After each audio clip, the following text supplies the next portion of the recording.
to our next Socks Against Suicide tutorial. This is the final one for our 2-up socks using the magic loop method, and this is where we're going to do the cuff and finish off the rib. Now I think I'm ready to cast these off because we say as a guideline that if you fold them in half, the sock and the ankle part should be about equal. I actually like my socks quite short, so I tend to cast them off lower down, but as a guideline that works quite well. For the cuff, you can see I've done a knit one, purl one rib, and I've twisted the stitch on the knit stitches. This is what's called a twisted rib. Very easy to do.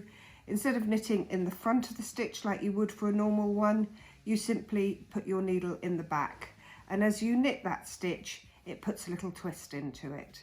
I think this gives a really nicely defined rib, which is good and stretchy. So we're finished with this now, we're ready to cast off.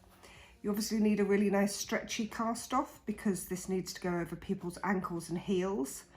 And so I find the one that works best for me. Again, there's other methods, just do whichever works for you, but this is how I suggest you do it, is on the knit stitches, you wrap the yarn around twice,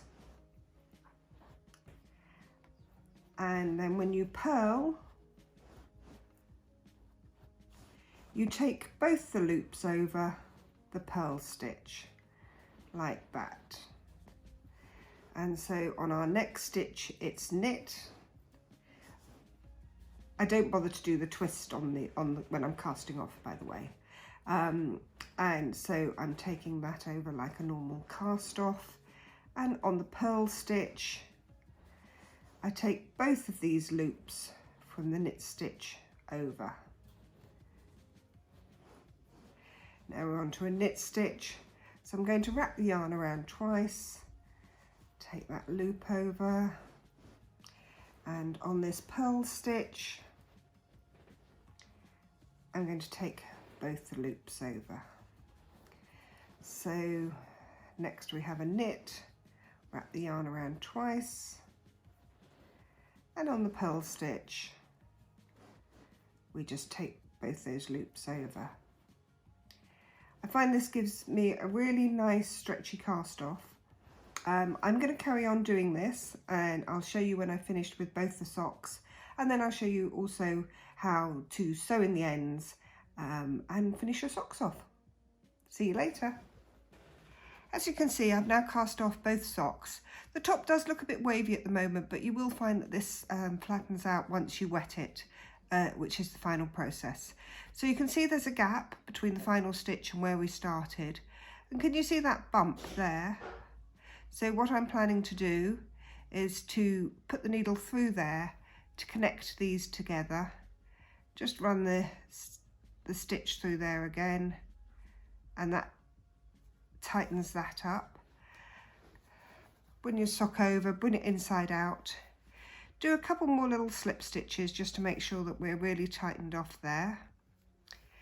And then I find the best way is to run the thread down the side here, down the middle, because if you finish your thread off along the top, because it's being stretched so much, that does tend to pull it out, whereas this way it's only going to be pulled in one direction.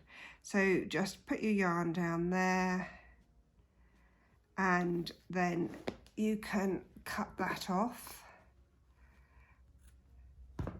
and that's that part of the sock finished. The only other thing you need to do now is to sew in this thread here, and again I find it best to sew it up this side, and it doesn't tend to come out then, and it's nice and secure. So sew that up there. Once you've done that, your socks are finished. You can either wet them, soak them in warm water for about 20 minutes, and then dry them out flat like this, and you'll find that finishes them off really nicely. Or you can get these things which are called sock blockers, They come in wood or wire frames. Soak the socks for about 20 minutes in warm water, then put them on these to dry, and you'll find that the socks, all this bit all flattens out and you get a really nice finish on them. So I hope you enjoy your socks, and look forward to showing you some more things again soon. Take care. Bye bye.